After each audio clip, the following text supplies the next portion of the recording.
नमस्कार, मैं डॉक्टर अतुल मिश्रा। आज हम लोग पीसीएस मुख्य परीक्षा के एथिक्स के पेपर को देखेंगे और इस बार का जो प्रश्न पत्र रहा, लगभग सभी प्रश्न पत्रों में पीसीएस परीक्षा में मौलिकता दिखाई गई और एक अच्छा पेपर जिसे कहा जाता है वो इस बार पूछा गया है। और विशेषकर एथिक्स का जो फोर्थ पेपर है जीएस का, उसने अपने ट्रेंड में थोड़ा सा बदलाव किया है। अभी तक ये माना जाता था कि एथिक्स पीसीएस में कुछ कीवर्ड के आधार पर अगर आपने तैयार कर लिया है तो पेपर सॉल्व हो जाएगा। इस बार आयोग ने पूरे पाठ्यक्रम से तो प्रश्न पूछा है, एक या दो प्रश्न छोड़ दिए जाएं तो बाकी सभी प्रश्नों के साथ उसने तुलनात्मक प्रश्न पूछा है।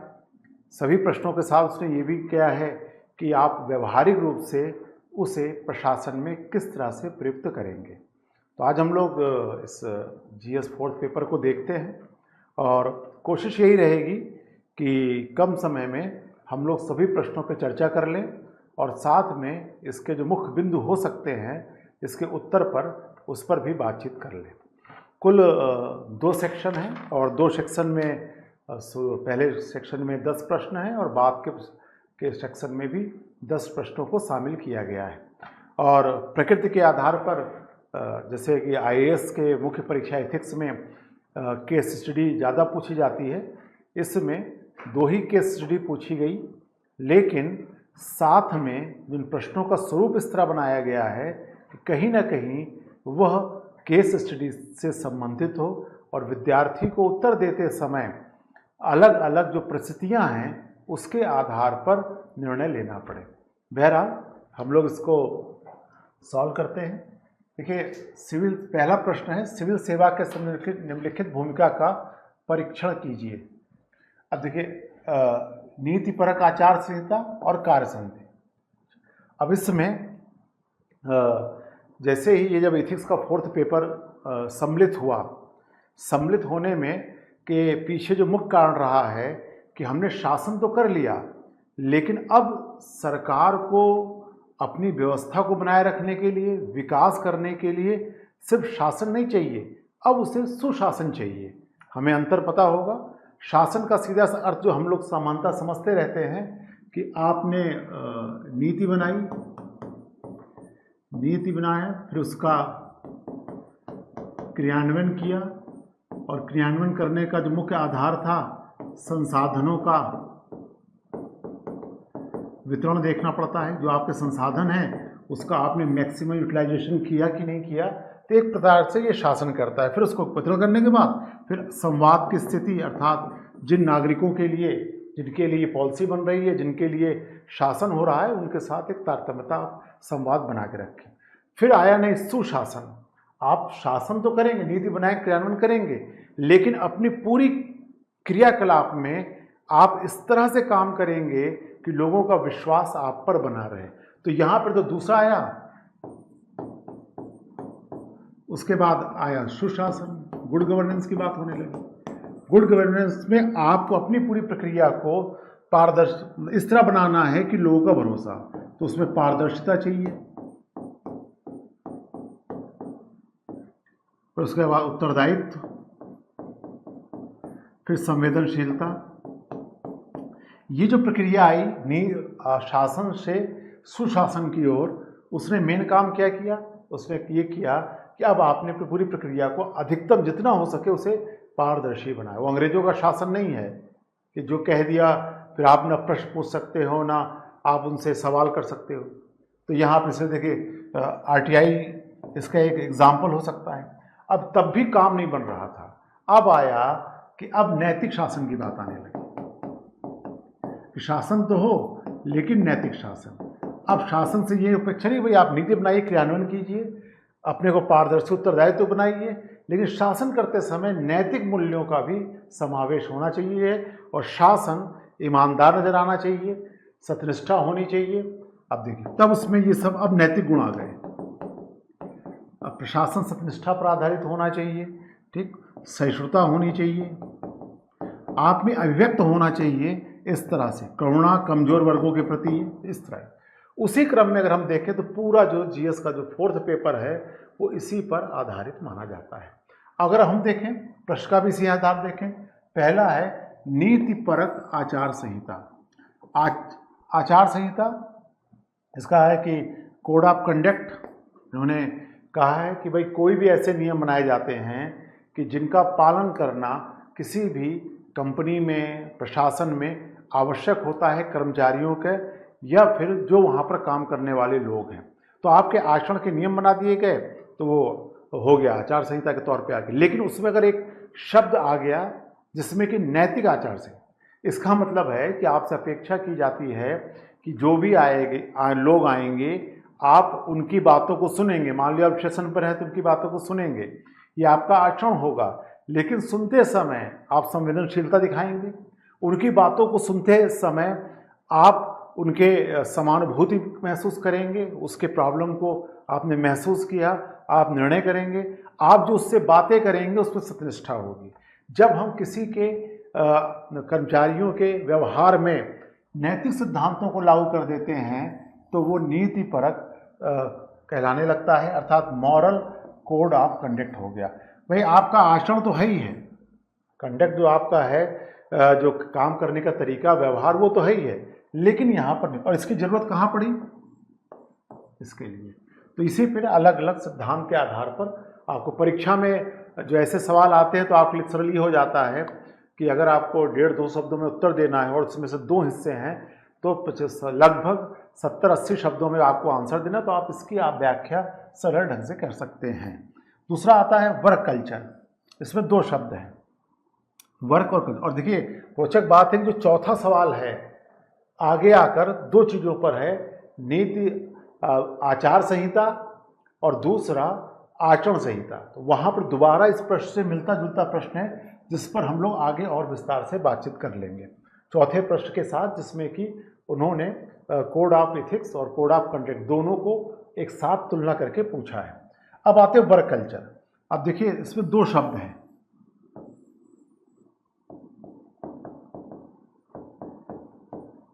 संस्कृति और किसकी संस्कृति? कार्य संस्कृति। संस्कृति का जो मूल आधार ये होता है, जब भी किसी शब्द के साथ संस्कृति शब्द जुड़ता है तो वह माना जाता है कि मनुष्य मेड है, आपके द्वारा एक विशेष कार्य करने के तरीके को निर्मित किया गया है, तो उसे कार्य संस्कृति कहा जाता है। संस्कृति 2 काम करती है सामान्य तरीके से, एक साध और दूसरा साधन। किसी भी कल्चर में आप रहते हैं तो संस्कृति कब कहलाती है कि वो संस्कृति आपको बताती है कि उस व्यवहार में, उस विभाग में या उस समाज में हमें किस तरह के लक्ष्यों को प्राप्त करना है। और संस्कृति ये भी निर्धारित करती है उसके संसाधन कहाँ से मिलेंगे। जैसे मान लिया भारतीय संस्कृति में जल चढ़ाना जो है एक हमारी संस्कृति का हिस्सा है, तो जल चढ़ाना संस्कृति का हिस्सा क्यों है? क्योंकि हमारे पास सबसे सिंधु प्रदेश होने की वजह से पानी, जल था, इसलिए हमारी संस्कृति में जल चढ़ाना आ गया। तो जब हम कार्य संस्कृति की बात करते हैं तो किसी भी विभाग में उसके लक्ष्यों को प्राप्त करने के लिए एक विशेष काम करने के तरीका डेवलप होता है, माहौल बनता है, उसे संस्कृति कहा जाता है। और कार्य संस्कृति जितनी बेहतर होगी उतना हम प्रशासन के लक्ष्यों को प्राप्त कर सकेंगे, क्योंकि इसमें तो सिविल सेवा के संदर्भ में पूछा गया है। और अब कार्य संस्कृति कब होगी? संस्कृति सिविल सेवा संस्कृति क्या होगी? जब हम इस तरह गुणों को, पारदर्शी, उत्तरदायित्व तरीके से आप काम कर रहे हैं, संवेदनशील प्रशासन है, और जब इन मूल्यों के आधार पर वो कार्य कर रहा है तो उसे कार्य संस्कृति कहा जाता है। किसी भी विभाग के जो मूल आधार है, क्योंकि अगर ऑफिस है तो कार्य के लिए ही बने हैं। सिविल सेवक जो है उसे कार्य ही करना है, चाहे वो निर्णय लेना हो, पॉलिसी बनाना हो, इसलिए कार्य संस्कृति पारदर्शी होगी, नैतिक शासन से युक्त होगी, नैतिक मूल्यों को लेकर रहेगी, तो वो बेहतर प्रयोग कर सकती है, बेहतर परिणाम दे सकती है। ठीक, ये था पहला प्रश्न। अब देखिए आपके पाठ्यक्रम में विवेकानंद की बात कही गई। चलिए अब इसमें देखिए प्रश्न के 2 हिस्से हैं। मानव व्यवहार नैतिकता के मूल आधार को विकसित करने में स्वामी विवेकानंद का विचार कहाँ तक सफल रहा है, ये तो क्वेश्चन मार्क है। और मानव व्यवहार में, अब विवेकानंद भाई हमारे पास आपके पाठ्यक्रम में एकदम स्पष्ट तरीके से लिखा हुआ है कि महापुरुषों के जीवनियों से, उनकी शिक्षाओं से हमें कैसे हमारा आचरण बदलाव होता है, कैसे हमें परिवर्तन हो सकता है नैतिक रूप से, उसको भी हमें पढ़ना रहता है। विवेकानंद का जो अगर पूरे दर्शन, जैसे विवेकानंद का जो पूरा जो व्यक्तित्व हमारे सामने आता है, उनका पूरा सिद्धांत व्यवहारिक वेदांत का, उनके पूरे चिंतन को दार्शनिक आधार उसका उनका व्यवहारिक वेदांत है। अब व्यवहारिक वेदांत का अर्थ ही यही है कि माना जाता है कि सभी में, संक्षेप में यहाँ सभी में एक ही आत्मा है। एको ब्रह्म द्वितीयो नास्ति, सभी में एक ही आत्मा है। और आत्मा क्या है? वो ईश्वर या ब्रह्म स्वरूप है या उसका अंश है। ये मुख्यतः विवेकानंद के मूल चिंतन का, इसीलिए वो कहते हैं कि अमृत पुत्र कहते हैं, तुम अमृत पुत्र हो। अमृत पुत्र क्यों है? जो आत्मा है वो कभी नष्ट नहीं होती है। तो इसी व्यवहारिक वेदांत के सिद्धांत को उन्होंने व्यवहारिक जगत पर लागू किया। इसलिए जो वसुधैव कुटुंबकम की अवधारणा, सर्वे भवन्तु सुखिनः की अवधारणा क्यों हमारे सामने आती है? क्योंकि ये जो वेदों का चिंतन था उसको व्यवहारिक रूप में उन्होंने लागू किया। इसीलिए वो अनंत आशावाद उत्पन्न करते हैं। तो उनका अगर पूरे सिद्धांतों को देखा जाए तो सबसे पहला उनका राष्ट्र निर्माण, वो भारत देश के निर्माण के लिए युवा आह्वान करते हैं कि आएँ, वो देश को आगे ले जाएं। फिर उस राष्ट्र निर्माण के लिए अदम उत्साह की कल्पना, क्योंकि अमृत पुत्र आपने कह दिया, इसका मतलब है ईश्वर पुत्र हो। ईश्वर पुत्र का मतलब हो कि समस्त संभावनाएं आप में जगी है, इसलिए लोग कहते हैं उठो और आगे बढ़ो, उसकी बात कर रहे हैं। और फिर उसके साथ साथ ये भी माना गया जाता है कि उन्होंने कि इसके साथ सिर्फ ऐसा नहीं कि राष्ट्र निर्माण और युवाओं के साथ उन्होंने कहा कि मनुष्यता, इसीलिए दरिद्र नारायण की सेवा की बात। दरिद्र नारायण मतलब जो सबसे कमजोर है, और नारायण का मतलब क्या है? सब में ईश्वर का अंश है, वो तो ईश्वर पुत्र है। इससे सच्ची पूजा जो है वो दरिद्र नारायण की पूजा के तौर पे, तो गरीब मतलब जो असहाय हैं उनकी सेवा करना। इस तरह से स्वामी विवेकानंद का चिंतन अलग अलग आता है। अब सवाल ये पूछा गया है, विकसित करने में विचार कहाँ तक सफल रहे हैं? देखिए, कोई भी नैतिक सिद्धांत, जब भी हम लोग, जैसे एक होता है साइंस विज्ञान और एक होता है कला विषय, तो एथिक्स जो है वो फिजिक्स की तरह नहीं है। जैसे फिजिक्स में अगर कोई सिद्धांत है, कोई भी चीज़ ऊपर फेंकोगे तो नीचे जाएगा, ये फिजिक्स में एकदम 100% रिजल्ट आना है। लेकिन नैतिक विचारों का जब हम प्रशिक्षण देते हैं तो जरूरी नहीं है कि 100 में से 100% उसका परिणाम आए। इसलिए जब भी हम इस तरह का विवेचन करते हैं तो हमें ये संक्षेप में इनके विचार को बताने के बाद पहला स्टेप, फिर दूसरा स्टेप बताया कि सबसे ज़्यादा इन्होंने प्रोत्साहित किया युवाओं को। युवा दिवस मनाया जाता है जनवरी में पूरे भारत में, तो ये और उन्होंने सभी धर्मों की, किसी की बुराई नहीं की, किसी अन्य धर्मों की, धार्मिक एकता के विकास में भी योगदान दिया है करने। लेकिन जैसा होता है एथिक्स में, इसकी सीमा है कि विचार कहाँ तक सफल रहे हैं। एक सीमा तक उन्होंने प्रभावित किया है, लेकिन ऐसा नहीं कर सकते कि वो पूरी तरह से सफल रहे हैं। अगर पूरी तरह से सफल माने जाते तो आज पूरा देश नैतिक होता। और विवेकानंद ने अपनी शिक्षाओं में सभी लोगों का, पूरे विश्व को एक साथ लेने का प्रयास किया है। इसलिए पूरे विश्व में शांति होनी चाहिए थी। अतः कह सकते हैं कि इनकी सीमा, आपको आंसर दिखाना पड़ेगा, कुछ सीमा तक इन्होंने प्रभाव डाला है। और आज भी भारत के में जो नौजवान हैं, जो युवा हैं, अधिकतर के जो आदर्श हैं वो स्वामी विवेकानंद माने जाते हैं। तो यहाँ पर संक्षेप में आपको उनके कौन से आदर्शों और मूल्यों की बात की उन्होंने, तो ठीक ये आदर्श मूल्य हैं। फिर उसके बाद उनके दिखाना पड़ेगा कि उसका प्रभाव पड़ा है अलग अलग क्षेत्रों में। फिर तीसरे वाले हिस्से में हम लोग संक्षेप में इसको दिखाएंगे कि निश्चित प्रभाव नहीं पड़ पाया।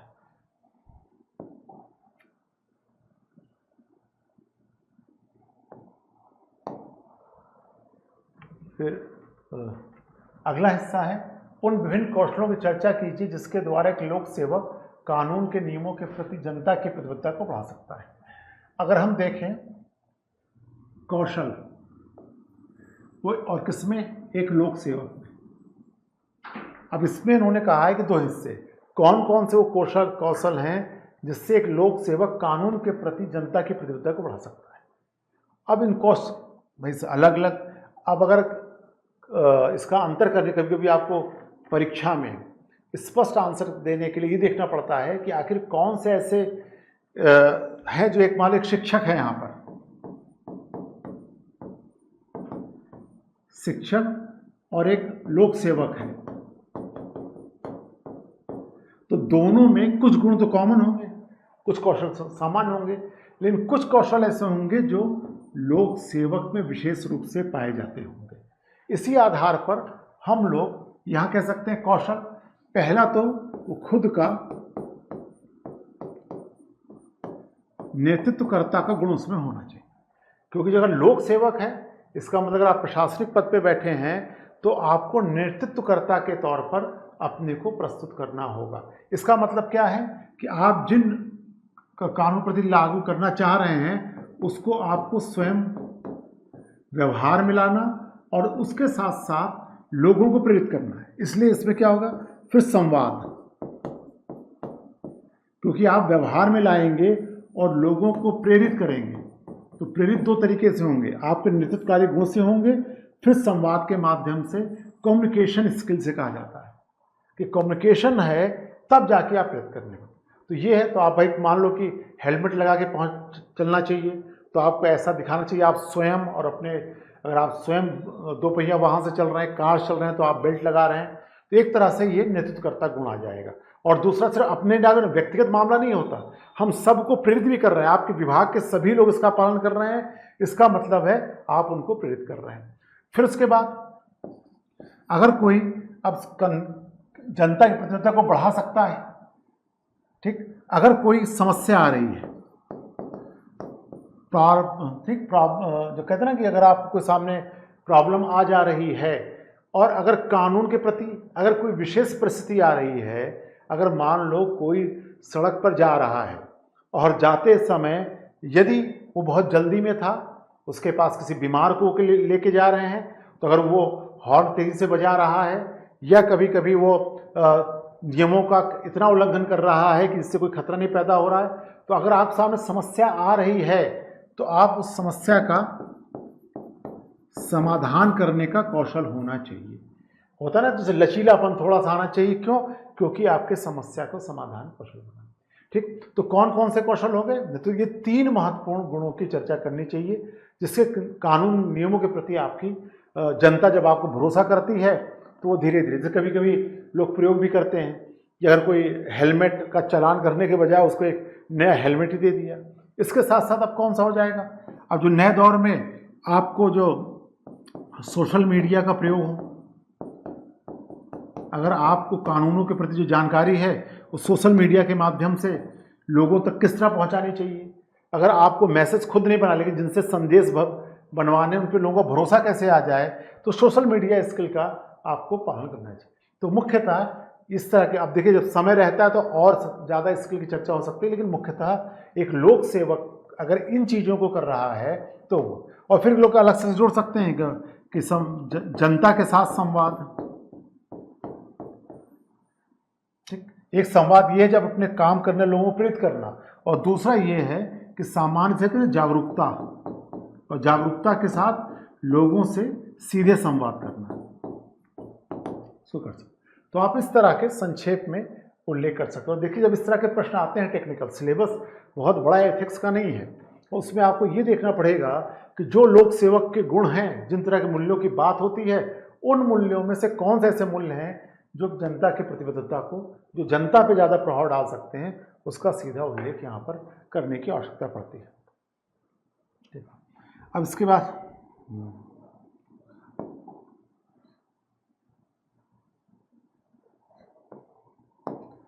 अब देखिए आचार संहिता और आचरण संहिता, ठीक है, कोड ऑफ इथिक्स,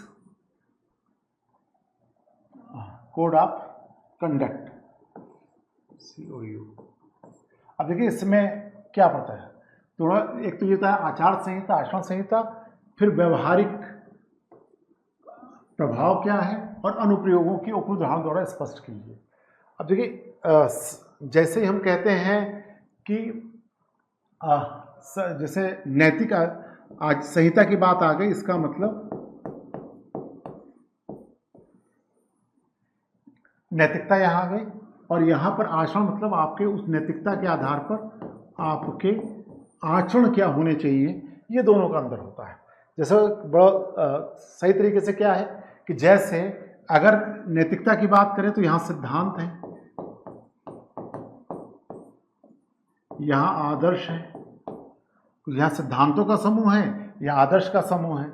यहाँ पर सिद्धांत के बजाय आपको सीधे यहाँ नियम बता दिया जाता है और साथ में व्यवहारिक रूप में से कैसे लागू करना है इसको बता जा सकता है। हम सभी को अनुशासन में रहना चाहिए, ये सिद्धांत है, और नियम क्या हो गए, सभी को ऑफिस 10 बजे आना चाहिए, ठीक। फिर आदर्श क्या होता है कि सभी लोग जो भी काम दिया जाए उसे समय से पूरा करें। समय से पूरा करना एक आदर्श की बात है। व्यवहार में ही नियम बनाया जाता है कि कोई भी फाइल विभाग में आती है तो 3 दिन से ज़्यादा नहीं रुकनी चाहिए। तो इस तरह से यह जो कहते हैं कि कोड ऑफ एथिक्स है, जो नैतिकता है, ये कुछ सिद्धांत के तौर पर ये अमूर्त जैसा होता है, मतलब सीधे नहीं होता नियमों में। इसमें क्या है, वो स्पष्ट होता है, मूर्त रूप में होता है। जैसे सभी को कुछ ऑफिसों में, जैसे प्राइवेट सेक्टर में ये रहता है कि आपका एक ड्रेस कोड रहता है, ड्रेस कोड बनाया रहता है, सभी को एक जैसे कपड़े पहनने चाहिए, ये इथिक्स में आता है। लेकिन ड्रेस कोड क्या होगा, इसको लगता है आपने स्कूलों में देखा होगा, ड्रेस लागू होती, कहीं टाई पहना जाता है, कहीं टाई नहीं पहना जाता। वो उस पर डिपेंड करता है कि वह जो संस्था है वो किस तरह के नैतिक नियमों में विश्वास कर रही है। तो जाहिर सी बात है फिर ये व्यवहारिक प्रभावों और अनुप्रयोगों को दोनों की आवश्यकता है। जब भी हम नैतिकता का निर्धारण करते हैं तो उसको करते समय हमें ये देखना पड़ता है कि वो सिद्धांत के तौर पर इसमें कुछ लचीलापन हो सकता है आप बताते समय, लेकिन जब आप नियम बनाते हैं तो ये स्पष्ट तरीके से कठोर रूप में हमारे सामने आ जाता है। तो इस तरह इन दोनों में अंतर दिखाते हुए आगे व्याख्या करने की आवश्यकता होती है। तो ये संहिता इथिक्स से जुड़ा मामला है और ये सीधे आपके आचरण के नियमों से जुड़ा होता है। इसलिए कभी कभी अंतर ये भी आता है कि एथिक्स और मॉरलिटी का जो अंतर आ जाता है तो वो हमारे आचरण से जुड़ाता है। एक व्यक्ति कैसे आचरण करेगा ये निर्धारित करने का प्रयास होता है।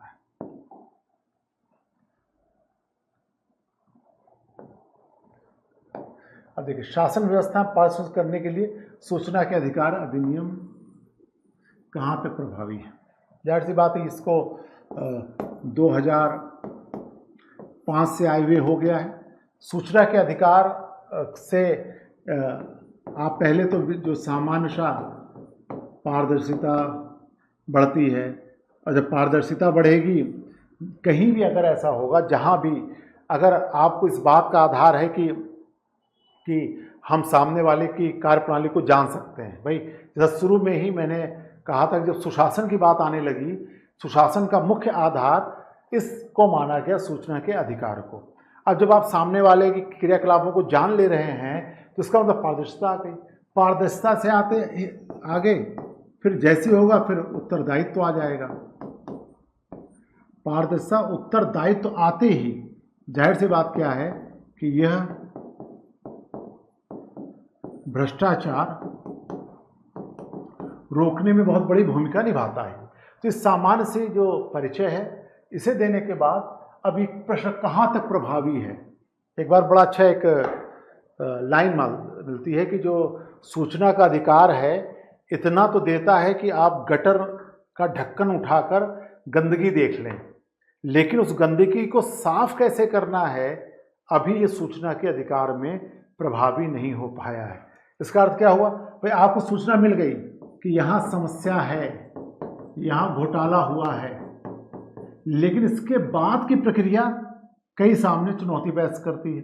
जैसे कभी कभी सूचना ही नहीं मिलती ठीक से, एक बार आपने कहा नहीं मिला, दूसरे और तीसरे बार की प्रक्रिया बहुत लंबी है। कभी कभी सरकार के ऐसे नियम आते रहते हैं जिसमें माना जाता है कि कुछ क्षेत्रों में आप सूचना नहीं प्राप्त कर सकते। तीसरा क्या है कि जो कानून व्यवस्था है वो बहुत अच्छी नहीं है, लॉ एंड ऑर्डर। आपने देखा आरटीआई कार्यकर्ता लगातार उनकी हत्याओं के बारे में आता रहता है। तो यहाँ तक तो एक सीमा होती है, लेकिन एक सीमा के बाद अभी भी प्रश्न संख्या 6 पर है, आपदा प्रबंधन एवं कार्यस्थल पर सांवेगिक बुद्धि। अब देखिए 3 फैक्टर है, कीवर्ड पे जाए तो सांवेगिक बुद्धिमत्ता, इमोशनल इंटेलिजेंस क्या है कि अपनी भावना को समझना, उसे नियंत्रित करना, नियंत्रित करके सही दिशा देना। फिर अगला स्टेप इसमें आता है कि अन्य की भावना समझना और सामने निर्णय करना या संबंध बनाना। ये सामूहिक बुद्धि का। अब देखिए इस भावनात्मक भूमिका का सबसे ज़्यादा प्रयोग तो ऐसे ही होगा जब कोई आपदा, जब कोई ऐसा संकट अचानक जब संकट आ गया हो जिसमें लोग बहुत अभाव में हों, ठीक, बहुत उनको कष्ट हो रहा हो, तब जाके बहुत जरूरी हो जाता है कि धैर्य के साथ हम उनकी जगह रख के अपने को समझें। अपना भी धैर्य चाहिए कि आप वो गुस्सा ना आए, अपने को नियंत्रित कर सकें और सामने वाले के अन्य की भावना को समझकर आप बेहतर काम कर सकते हैं। इसलिए आप देखें कभी झगड़े होने लगते हैं, कभी कभी संसाधनों के लिए अगर भूख का अभाव है तो जब आप वितरित करने जाएं राहत सामग्री तब झगड़े झंझट हो सकते हैं। उस समय आपको उनके माहौल को देखकर, ऐसा नहीं कि बहुत प्रॉब्लम में भी आपने लाठीचार्ज कर दिया, तो आपदा प्रबंधन में देखना चाहता है। और कार्यस्थल पर इसलिए जरूरी है कि सीधा सा माना जाता है जो सहअस्तित्व की जो परिभाषा होती है, सब जब आपके विचार,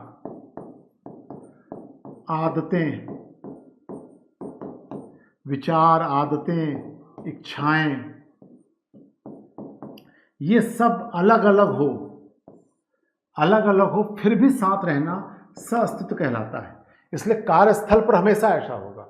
इसलिए अब ये जो इमोशनल इंटेलिजेंस का जो कॉन्सेप्ट 1990 के बाद तेजी से विकसित हुआ, उसमें यही माना गया कि हम सबके विचार एक नहीं कर सकते, सबकी अलग अलग भावनाओं को समझते हुए करना पड़ता है। इससे क्या होता है कि एक अच्छे नेतृत्वकर्ता की भूमिका उभरती है, क्योंकि नेतृत्वकर्ता का पहला गुण जो माना जाता है वो सांवेगिक बुद्धिमत्ता। आप अपने जीवन में देखोगे बहुत सारे लीडर हैं जो बहुत ज़्यादा पढ़े लिखे हैं, बहुत ज़्यादा मेहनती हैं, लेकिन उतना प्रभाव नहीं डाल पाते क्योंकि उनमें इमोशनल इंटेलिजेंस नहीं है। अगर इमोशनल इंटेलिजेंस है तो आप अपने साथ वालों के, आम जनता की भावनाओं को समझते हुए निर्णय लेना चाहोगे, तो इसमें इसको अलग अलग तरीके से इसकी विशेषताओं के आधार पर इसकी व्याख्या की जा सकती है। अगला देखें, सार्वजनिक नीति नियोजन में अप्रत्याशित परिणामों का मूल्यांकन क्यों आवश्यक होता है, ऊपरी तर्कों से चरित्र। अब देखिए जब भी होगा अप्रत्याशित, महाकुंभ के दौरान अभी जिस दिन मेंस का पेपर था उसी के सुबह खबर आती है कि पुरी में भगदड़ में कुछ 1-2 लोगों की जानें चली गई और भगदड़ का रिएक्शन इतना ज़्यादा हुआ कि वहाँ के पुलिस अधिकारी, प्रशासनिक अधिकारी दोनों को हटा दिए गए। अगर इसके थोड़ा पीछे जाएं, जनवरी के महीने में प्रयागराज में महाकुंभ के दौरान भगदड़ हुई थी। महाकुंभ के दौरान जो भगदड़ हुई थी, अगर उसका मूल्यांकन सही से कर लिया गया होता, जो वहाँ के प्रशासनिक अधिकारी हैं, तो यहाँ भगदड़, दोनों में प्रॉब्लम वही थी। भगदड़ का आधार जो जाने का रास्ता था उसी से लगा हुआ आने का रास्ता। इसी कारण भगदड़ के मुख्य कारण की वजह प्रयागराज में भी यही थी और यही चीज पुरी में हुई, आने जाने की पूरा।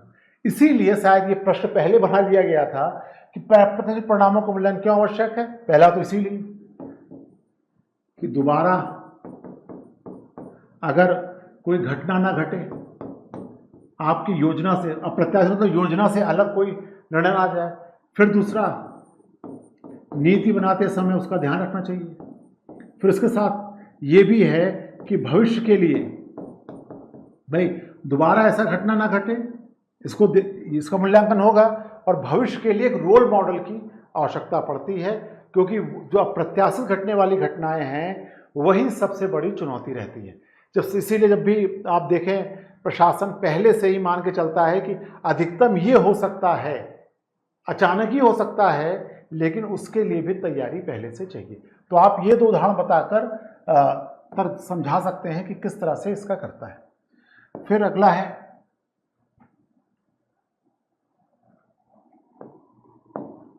एक लोक सेवक की आवृत्ति को आकार देने में समानुभूति की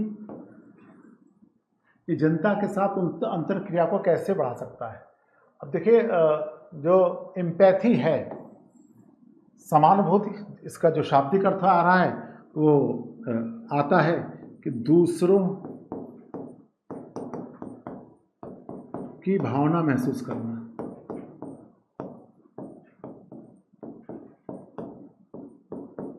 देखिए, सहानुभूति, जाहिर सी बात है, सहानुभूति वाय पक्ष है, हम उसके प्रति दया दिखा रहे हैं, लेकिन समानुभूति उसके स्थान पर स्वयं को रख के उसकी भावनाओं को महसूस करना समानुभूति कहलाता है।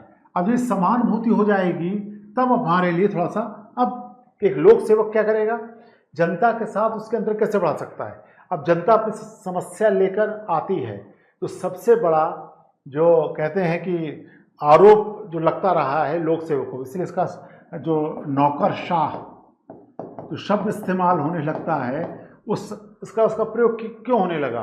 क्योंकि माना जाता था कि जैसे कोई शासन कर रहा हो, जनता को लगता ही नहीं है कि ये हमारे प्रतिनिधि के तौर पर हमारी समस्या सॉल्व करने के लिए आ रहे हैं। इसलिए नैतिक शासन के अंतर्गत, सुशासन के अंतर्गत ये माना गया कि जो अगर समानुभूति आ जाए, अगर दूसरों के जगह पर की समस्या रखकर, दूसरों के स्थान पर स्वयं को रखकर प्रशासनिक अधिकारी निर्णय लेने लगे, तो वह बेहतर रूप से जुड़ाव कर सकता है। जैसे आपने देखा होगा, हमारा कोई विकलांग आया और वो सीढ़ी नहीं चढ़ पा रहा है, तो अधिकारी वहाँ से निकल के बाहर आया और बाहर आकर उसने वहीं उसकी समस्या सॉल्व कर ली। अभी का परसों के अखबार में भी आप उदाहरण दे सकते हैं कि एक बुजुर्ग था जो चल नहीं पा रहा था, उसको अपने जिंदा होने के प्रमाण देने थे, तो अधिकारी ने बाहर आकर उसकी सहायता उन्होंने किया। तो इस तरह कभी कभी देखिए, किसी ने अपने को, किसी विकलांग को उसने तीसरी मंजिल तक एक साइन करवाने के लिए बुला लिया, तब आपने देखा होगा कभी कभी निलंबन भी लोगों का हो जाता है। तो इस तरह आपको उदाहरण दे के आधार पर कैसे बढ़ा सकते हैं इसका, जब आप उसकी अनुभूति करने लगेंगे तो फिर आपका, अब आप में फिर क्या होगा, संवेदनशीलता बढ़ेगी।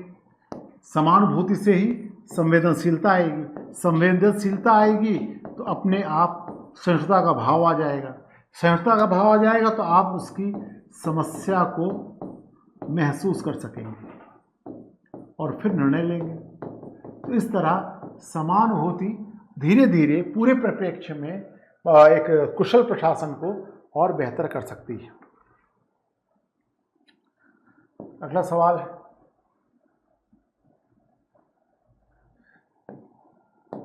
अभी यहाँ पर संक्षेप में हम लोग चर्चा कर ले रहे हैं। विस्तृत जो लेक्चर है वो अलग अलग हर टॉपिकों पर है, उसे आप विस्तार से देख सकते हैं।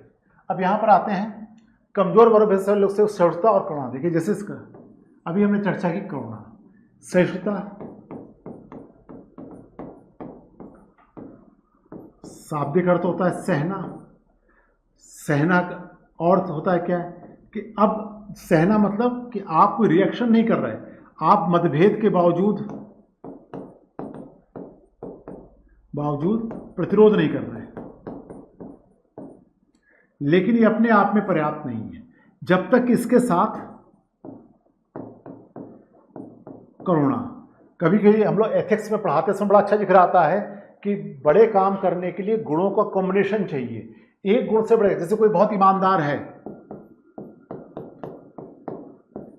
लेकिन डरपोक है, तो पूरी उसकी ईमानदारी बेकार हो जाएगी। इसलिए कहा सहिष्णुता। मान लो आप सहिष्णु हैं, सामने वाला आया, आपको अपनी प्रॉब्लम सुना रहा है, कुछ आपको जोर आवाज में बात भी कर रहा है, तो आप सहिष्णु हैं, उसका जवाब नहीं दे रहे।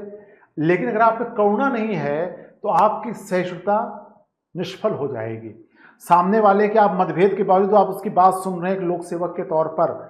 जैसे उसकी प्रॉब्लम यह है कि उसकी सड़क नहीं बन रही थी और उस बड़े बड़े गड्ढे होने से आने जाने में समस्या हो रही है, बहुत सारी भीड़ आई है और आपको शिकायत कर रही है, जो शिकायत करता आप सहिष्णु हैं। लेकिन अगर आप में करुणा नहीं है तो सहिष्णुता निष्फल हो जाएगी। इसलिए करुणा, और उसका उल्टा भी होता है, जो करुणा है वो आपको सहिष्णुता सिखाती है। तो उसने कहा अब इसके लिए लोक से थोड़ा बढ़ा दे, सुझावों की व्याख्या कीजिए। अब इसके लिए क्या होगा? पहला तो माना जाता है कि जो साहित्य है वो हमको संवेदनशील बनाता है। तो ऐसे जो अच्छे ढंग से किसी, जैसे मान लिया कि गरीबी के बारे में जो अच्छा साहित्य है, जो कि बहुत अच्छे तरीके से, मतलब बहुत प्रभावी तरीके से गरीबी को समझा सकता है, तो साहित्य अब हम जब प्रशिक्षण देंगे तो उसमें आएगा। फिर केस स्टडी के तौर पर आप जिक्र करेंगे कि अलग अलग जहाँ पर जो केस स्टडी हुई है, जहाँ पर ये दिखा गया है कि अगर हमारे सहिष्णुता ना होने से समस्या और बढ़ गई है, तो उनके बारे में होता है केस स्टडी। तो साहित्य ऐसी रचना के बारे में बताया, फिर केस स्टडी के बारे में बताया, फिर उन लोगों को प्रत्यक्ष, मतलब ऐसी जगहों पर, कहते हैं ना, फिजिकल अनुभव कराने के लिए, उन जगहों पर जहाँ पर बहुत संवेदनशीलता की आवश्यकता है वहाँ पर। जैसे एक रोचक माना जाता है कि एक किताब है सिटी ऑफ जॉय, कॉलिंस और लिन। उस किताब के बारे में कहा जाता है उस किताब ने बहुत सारे लोगों को करुणा में बना दिया। उस किताब को पढ़ के लोगों ने जो है बहुत सारे समाज सेवा शुरू की। उसका रीज़न क्या है? एक अच्छा साहित्य भी है लेकिन रियल घटना पर आधारित है। एक कलकत्ता का एक फुटबॉल ग्राउंड के बराबर एक झोपड़पट्टी है जहाँ हजारों लोग रहते हैं। तो कॉलिंस कहते हैं और लेपियर दोनों मिल किताब लिखी है, उन्होंने कहा कहीं भी नरक है कहीं तो आपको वहाँ पर दिख जाएगा, इतनी ज़्यादा समस्या है। लेकिन रोचक बात है उस जगह का नाम लोगों ने आनंद नगर रखा है। तो अब सिटी ऑफ जॉय उसी में। तो इस तरह के आपके स्टडी करके वहाँ जाकर, और इसके अलावा ऐसे लोगों का से जो जिन्होंने करुणा के क्षेत्र में या जो लोग समाज में काम कर रहे हैं, उनके व्याख्यान से भी हम लोग इस तरह की चीज़ों को विकसित कर सकते हैं।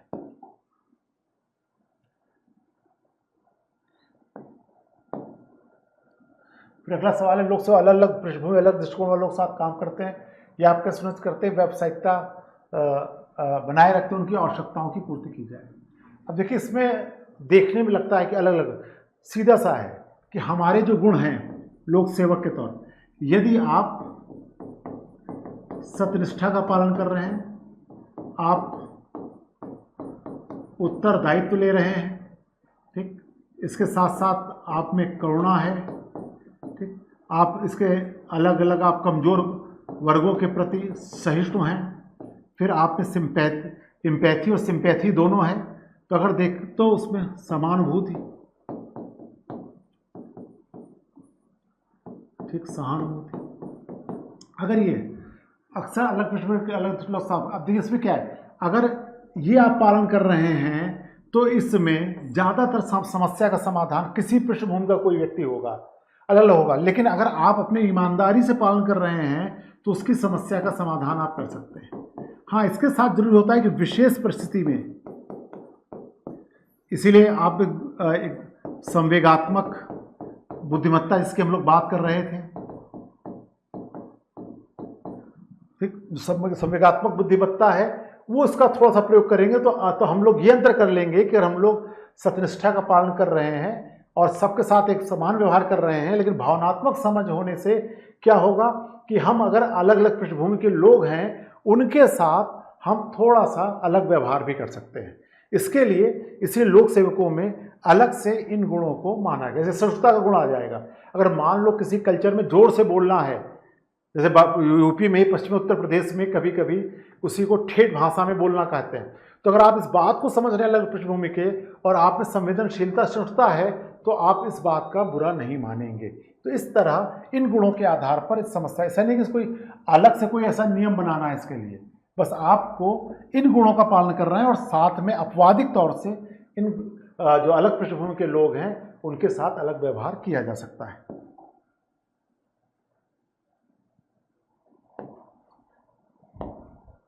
फिर वर्तमान समय बड़ा भ्रष्टाचार। देखिए, जब इन्होंने कहा है कि नैतिक आधार, इसका मतलब ये कि आधार अन्य तरह के भी होते हैं। अगर मोटा मोटी माना जाए तो एक विधि का होगा, या कह सकते हैं कुछ नियम कानून होंगे, और दूसरा नैतिक आधार। क्योंकि भ्रष्टाचार का शाब्दिक अर्थ देखा जाए तो भ्रष्ट आचरण ही भ्रष्टाचार है। इसका मतलब अगर ये आचरण की समस्या है, इसका मतलब इसका मुख्य मुद्दा नैतिक होता है। तो अगर हम नैतिक आधार कौन कौन से होंगे? भाई, कोई भी भ्रष्टाचार कब करता है? जब वह उसके अपने मूल्य उसको इस बात की छूट देते हैं कि वह अगर रिश्वत ले रहा है तो वह एक तरह से गलत काम नहीं कर रहा है। तो ये भ्रष्टाचार मुख्यतः मूल्य का है।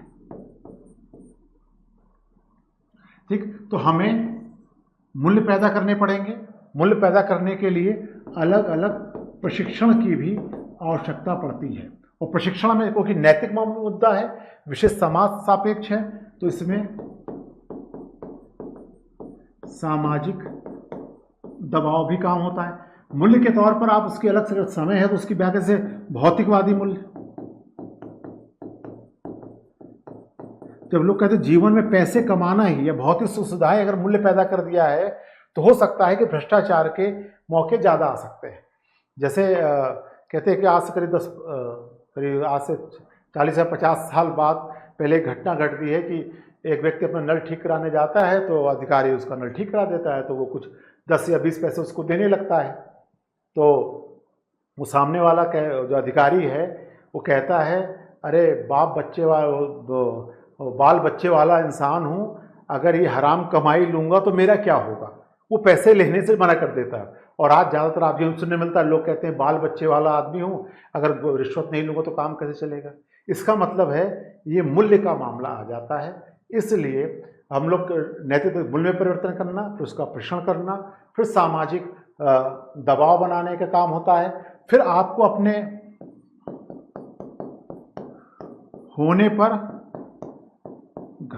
होने गर्व का मतलब होता है कि आप अपने इतिहास और राष्ट्र के प्रति जो समर्पण है, इन भावनाओं को भी आपको पैदा करना पड़ता है। इसके लिए आपके सिलेबस में हम लोग ने महापुरुषों की जो जीवनी है और जीवंत लोग जो इस समय हाल ही में अगर कुछ लोग अच्छे काम कर रहे हैं तो उनका भी उदाहरण देके समाज के बीच लाना चाहिए। फिर उसमें जो सामान्य है ऐसे नैतिक आचरण करने वालों को पुरस्कृत करना चाहिए, और फिर दंड के प्रावधान करके भी हम इस नैतिकता को आधार बना सकते हैं, इसे कर सकते हैं।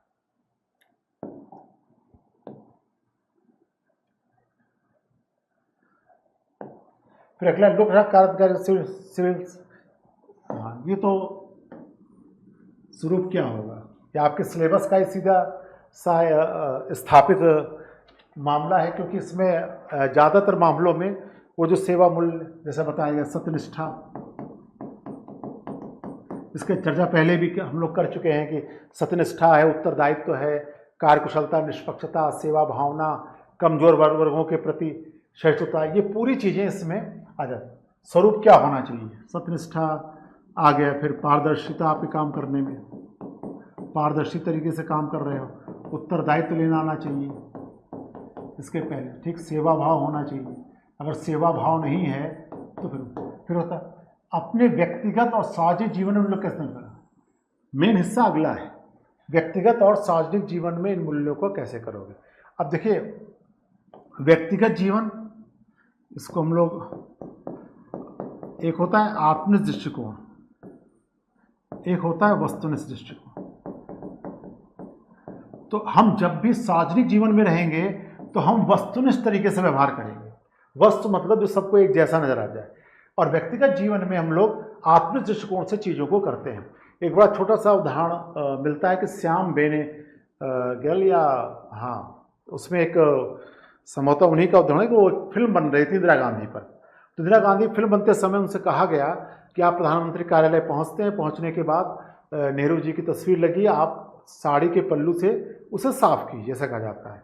तो फिर इंदिरा गांधी कहती है कि मैं एक प्रधानमंत्री के तौर पर अगर मैं वहाँ जा रही हूँ तो मैं एक चपरासी को बुलाऊंगी, सफाई कर्मी को बुलाऊंगी और उससे कहूँगी कि इसे साफ कर दे। एक बेटी के तौर पे अगर मैं व्यक्तिगत मेरे जीवन मेरे घर का होगा तो मैं ऐसा कर सकती हूँ। इसका मतलब क्या हुआ कि व्यक्तिगत जीवन में जो मूल्य होते हैं सार्वजनिक जीवन से अलग अलग होते हैं। इसमें थोड़ा सा लचीलापन हो सकता है। रोचक बात यह कि सवाल पूछा गया है आगे, एक सवाल अलग से इसमें आया है सत्यनिष्ठा को कि आपकी व्यक्तिगत और सार्वजनिक जीवन में क्या है, तो इसमें लचीलापन आएगा।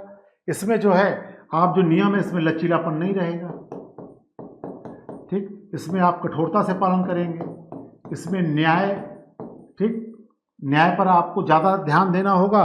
इसमें घर के अंदर फिर आप कभी कभी किसी निर्णय में आप कठोर तरीके से निर्णय करेंगे, लेकिन इसमें कभी कभी कठोरता को छोड़ा जा सकता होगा। तो इस तरह से कि दोनों में अंतर ये आता है कि मूल्य वही हैं, इन मूल्यों का पालन करते समय पूरी तरह से आप इनको पालन करेंगे। व्यक्तिगत जीवन में थोड़ा सा लचीलापन आ सकता है, ये संतुलन स्थापित तभी होगा जब आप इन मूल्यों को पालन करें। जब इनमें गिरावट आती है तब संतुलन बिगड़ता है। पंच परमेश्वर की कहानी जो प्रेमचंद की थी कि भाई आपके जो भी मतभेद हों, लेकिन जब आप निर्णय करने में आते हो तो व्यक्तिगत दुश्मनी करने के बजाय आप उत्तरदायित्व के साथ सत्यनिष्ठा का पालन करते हो। तो इसमें ये देखना होता है।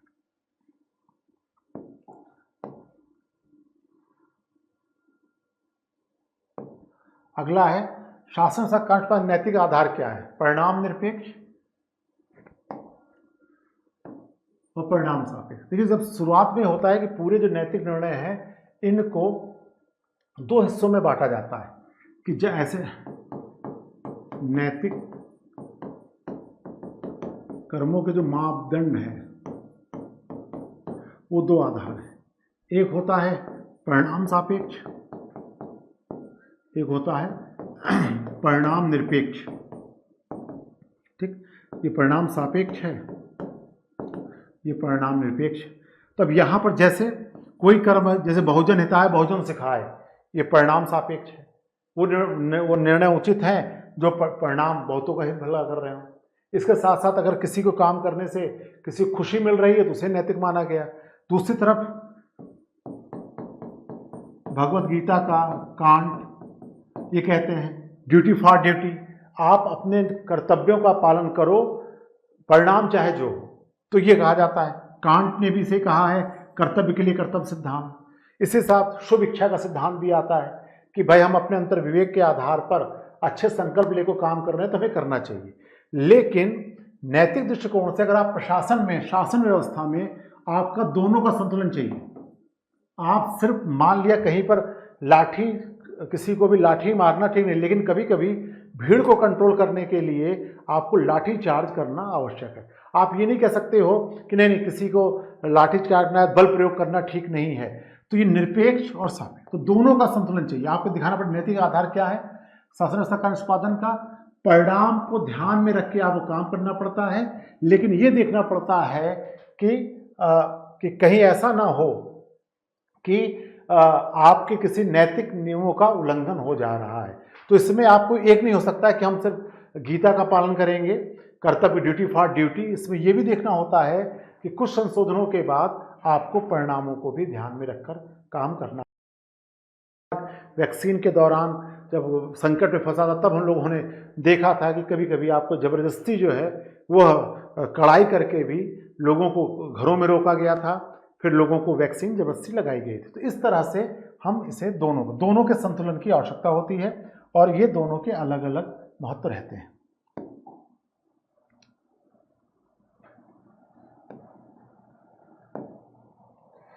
फिर आता है प्रातिक साधनों, हाँ, नैतिक पार्षद प्रार्थना देना चाहिए या परिणाम, ये उसी से मिलता जुलता है कि प्रभावशीलता को समझाइए। लोक नीति निर्माण प्रक्रिया में वांछित सामाजिक नैतिक लक्षणों की प्राप्ति हेतु क्या साधनों की नैतिक पारदर्शिता प्राप्त जाती है परिणामों की, ठीक। एक बड़ी डिबेट है साधन के औचित्य को सिद्ध करता है। ये डिबेट कभी कभी महात्मा गांधी और कार्ल मार्क्स के सिद्धांतों को लेकर अलग अलग किया जाता है कि क्या साधनों की नैतिक पारदर्शिता प्रतिज्ञा या परिणामों की। एक सिद्धांत ये कहता है अगर साध्य आपका पवित्र है तो आप साधनों का किसी भी साधन का इस्तेमाल कर रहे हैं वो जस्टिफाई हो सकता है। दूसरा मत ये है महात्मा गांधी चिंतकों का, नहीं, साध के साथ साथ साधन की पवित्रता का भी ध्यान रखने की आवश्यकता होती है। अगर आपका साधन पवित्र नहीं है तो आपका साध भले अच्छा हो वो उसको औचित्य प्रदान नहीं करता है। लेकिन यहाँ प्रशासन में आपको नैतिक पारदर्शिता, अब जैसे इसमें अथवा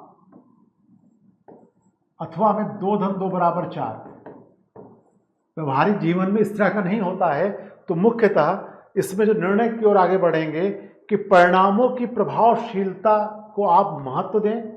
महत्व देते समय इसको जितना कोशिश हो सकता है इसमें नैतिक पारदर्शिता बरतनी चाहिए। सिर्फ नैतिक पारदर्शिता प्राथमिकता देकर अगर प्रशासन निर्णय लिया जाएगा तो शायद रिजल्ट ना आ पाए। तो ये गांधी और मार्क्स सिद्धांत बताकर आपको ये दिखाना पड़ता है।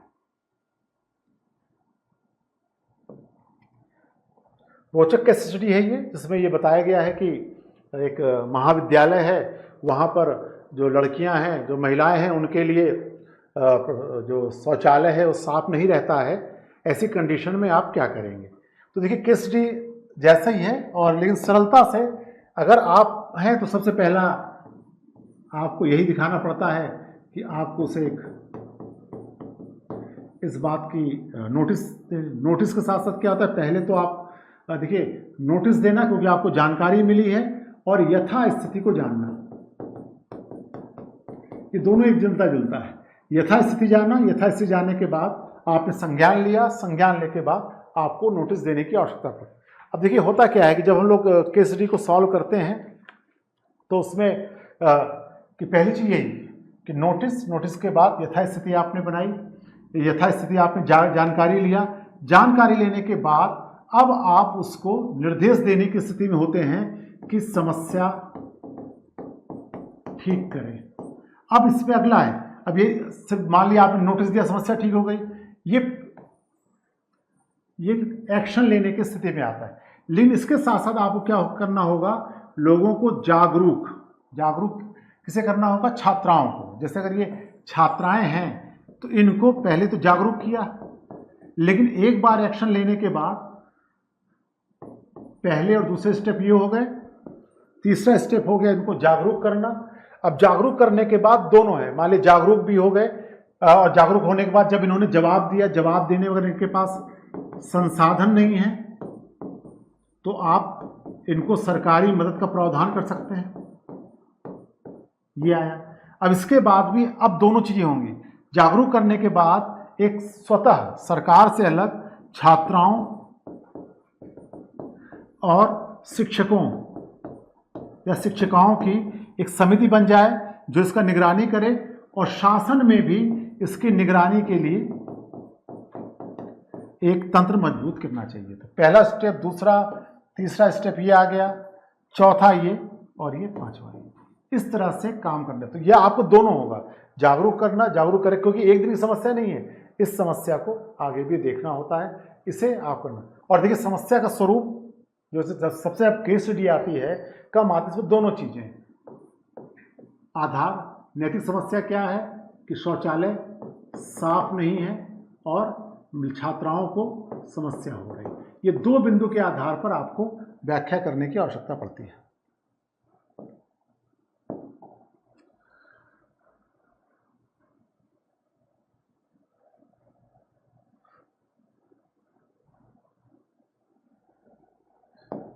फिर राजनीतिक अभिवृत्ति, आकार देना, अंतर्राष्ट्रीयकरण, समाज की भूमिका।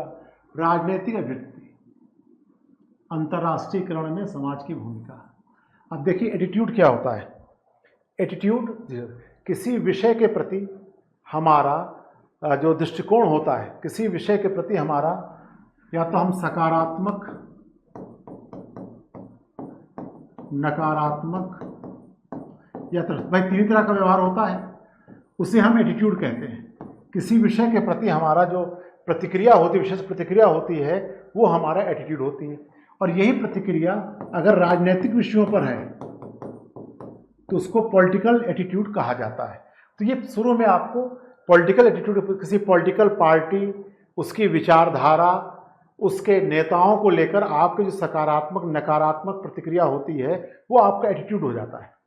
अब ये एटीट्यूड, अब अगला सवाल क्या है, आकार अंतर्राष्ट्रीयकरण में समाज क्या भूमिका होती है।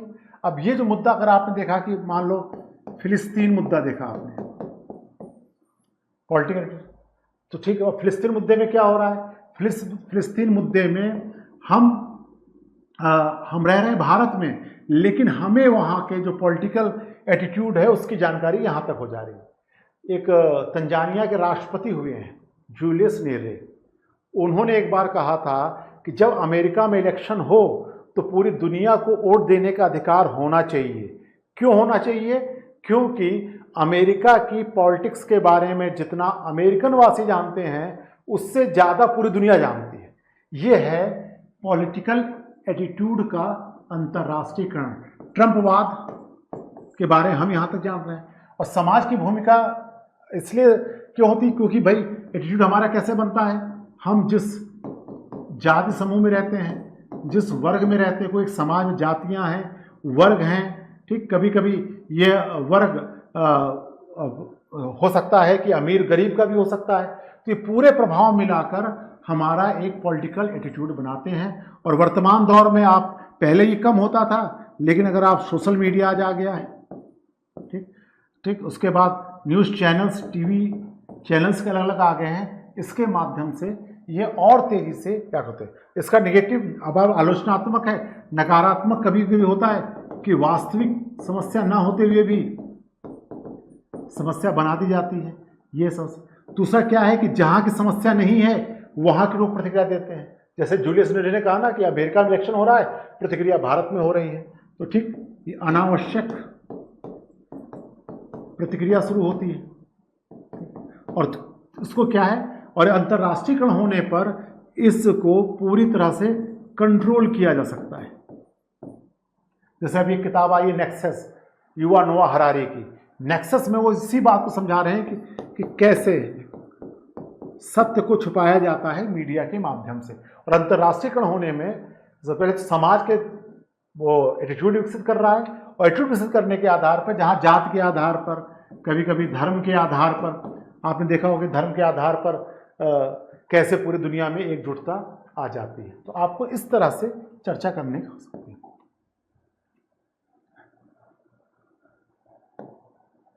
फिर ये एक प्रशासक रोल भ्रष्टाचार मुक्त भारत के संवर्धन अभिवृत्ति परिवर्तन है। भ्रष्टाचार मुक्त भारत के संवर्धन में अभिवृत्ति परिवर्तन है। अंतरावेशी कार्यक्रम विकसित कीजिए। अब आपको एक प्रोग्राम डिजाइन करना है, किसका एटीट्यूड चेंज, हमारा एक एटीट्यूड हो जाता है। जैसे भ्रष्टाचार के लिए जो एटीट्यूड हमारा हो गया है, भ्रष्टाचार तो स्वाभाविक। अब आपसे क्या मांग रहे हैं वो कि एक इंटरवेंशन प्रोग्राम, भाई जब भी कोई इंटरवेंशन प्रोग्राम, जब भी कोई प्रोग्राम होगा तो आप संक्षेप में क्या है उसका नाम होगा, फिर आपको उसका उद्देश्य, ठीक, अब नाम आप भाई आपकी अपने स्वेच्छा पे हो सकता है। भ्रष्टाचार मुक्त भारत तो आप बना सकते हैं, कोई भी हो, भ्रष्टाचार है तो देश नहीं, या भ्रष्टाचार मुक्त है तो देश ही बना रहेगा। इस तरह को एक शीर्षक आपको देना पड़ता है। फिर आपका उद्देश्य क्या होता है, आप उद्देश्य में कार्यक्रम डिजाइन करना है आपको, तो आप बता देंगे कि अभिवृत्ति में परिवर्तन, लोक सेवकों की आवृत्ति में परिवर्तन, इसे कर सकते हैं। अब रणनीति में आपको बताना पड़ेगा कि पहली बात तो कार्यशाला का आयोजन करना, ठीक, हम ऐसे वर्कशॉप करें अलग अलग जगह कर, फिर उसके बाद कार्यशाला के फिर अलग अलग फिर नैतिक मूल्यों का मूल्य का प्रशिक्षण, जो इसके पहले वाले प्रश्न में आया था, ठीक। अब आपने रणनीति बनानी पड़ेगी, कार्यशाला, नैतिक मूल्य का प्रशिक्षण करना, फिर उसके बाद दंडों के बारे में, जो दंड प्रावधान है इनके बारे में विस्तार से, दंडों आदि के बारे में विस्तार से चर्चा। फिर आपने कहा केस स्टडी करना,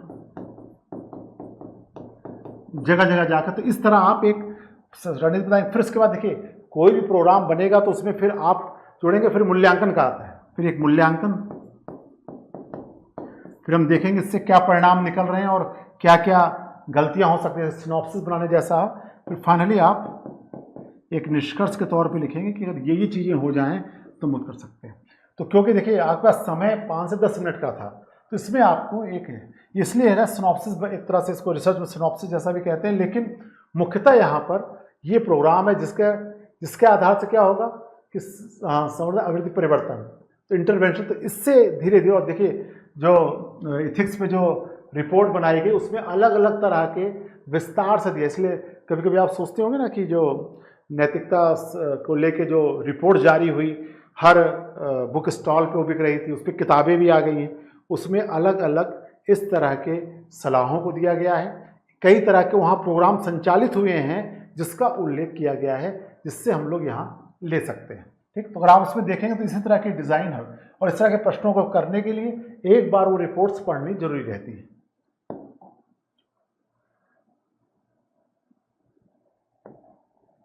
फिर रहता है निजी संबंध, पर्यावरण, सामाजिक संबंध, व्यावहारिक। मुख्य अंतर क्या है? अब देखिए, ये सवाल इसके पहले वाले सवाल से मिलता जुलता है। ये कह रहे हैं सार्वजनिक, और फिर कहते हैं निजी संबंध।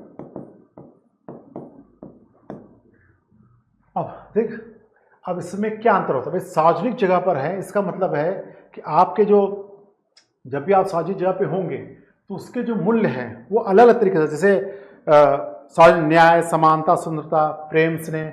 इसका मतलब ये कि यहाँ पर भावना प्रधान होगा, और यहाँ पर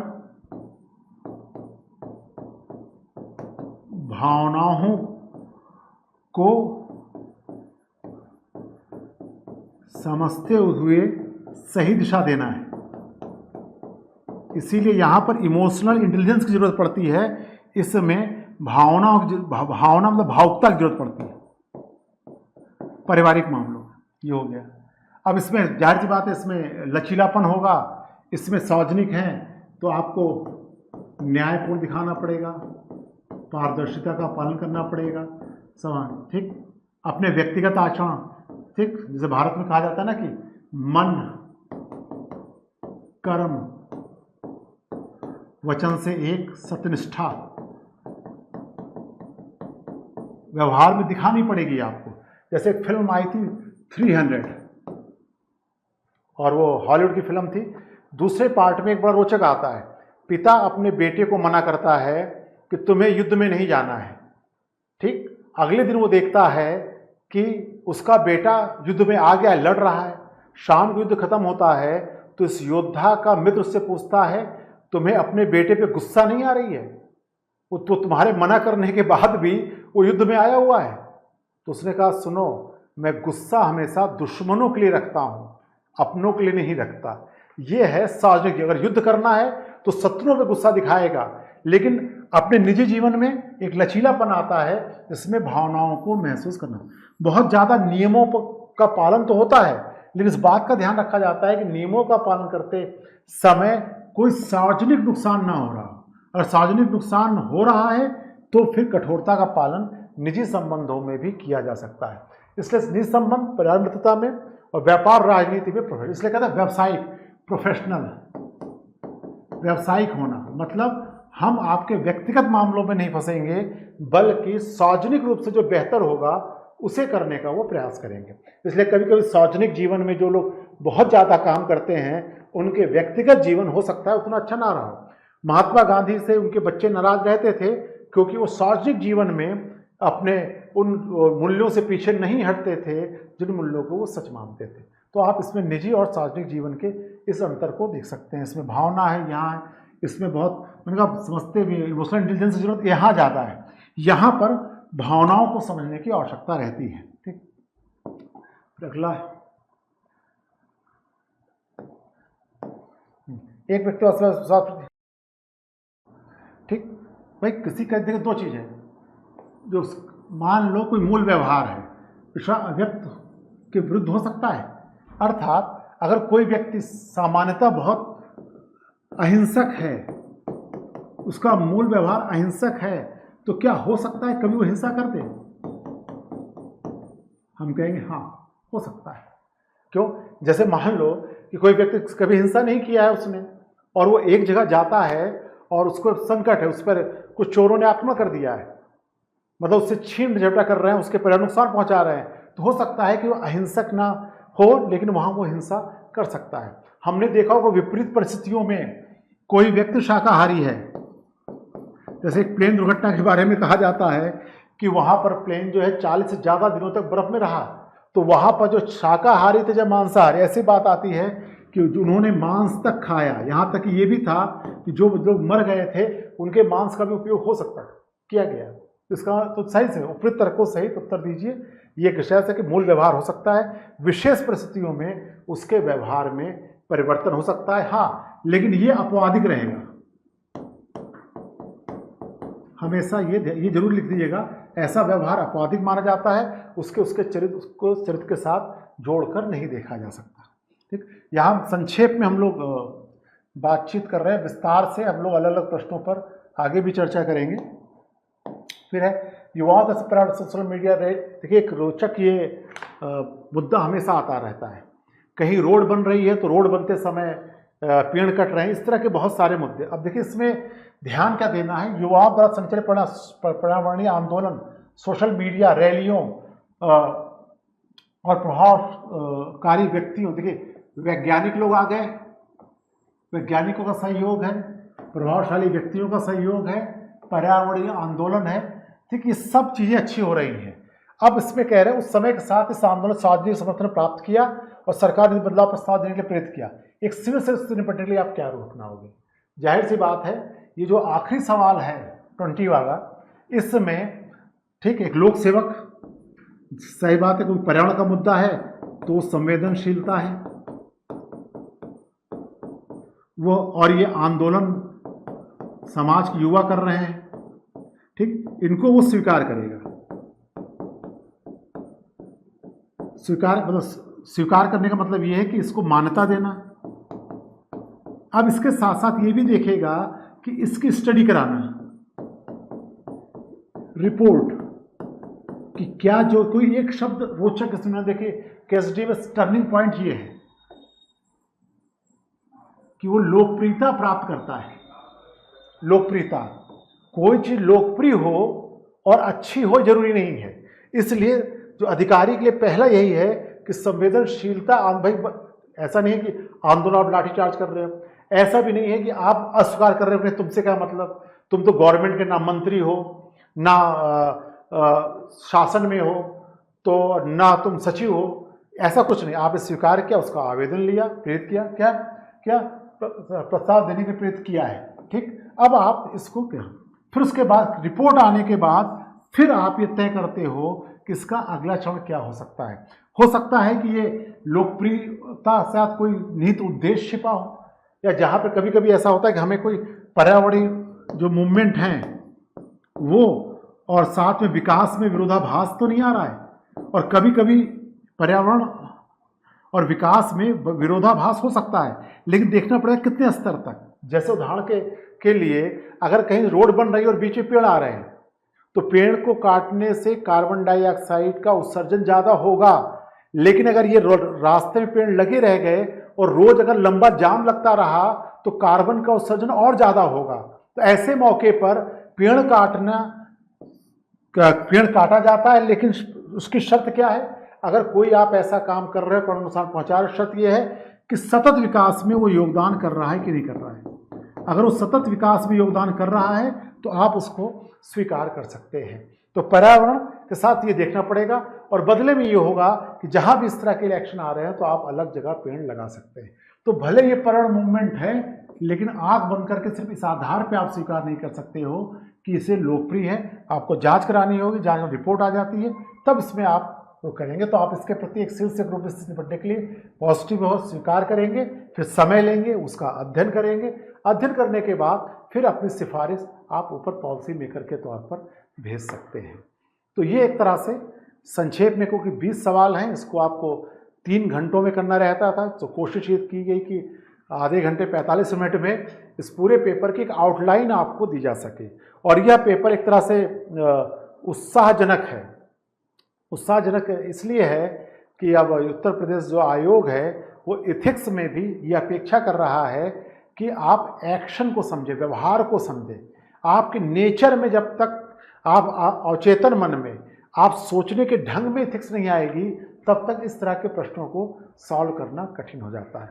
हम लोग ये जो प्रश्न है, अलग अलग प्रश्नों पर भी हम लोग आगे विस्तार से चर्चा करेंगे और ये देखेंगे कि किस तरह से नैतिकता का ये जो पेपर है यह हमारे व्यक्तित्व के हिस्सा बनकर कैसे प्रशासन में योगदान देता है। और जहाँ से जैसे पेपरों का देखें कि व्यक्तिगत और सार्वजनिक जीवन का द्वंद्व अधिक पूछा गया है, उसमें जब भी ऐसे सवाल आते हैं तो पहला उद्देश्य सार्वजनिक होता है, उसके बाद आप व्यक्तिगत जीवन की नैतिकता को प्राथमिकता दे सकते हैं। फिर मिलते हैं अगले लेक्चर में, हम लोग एथिक्स के इन प्रश्नों पर विस्तार से चर्चा करेंगे।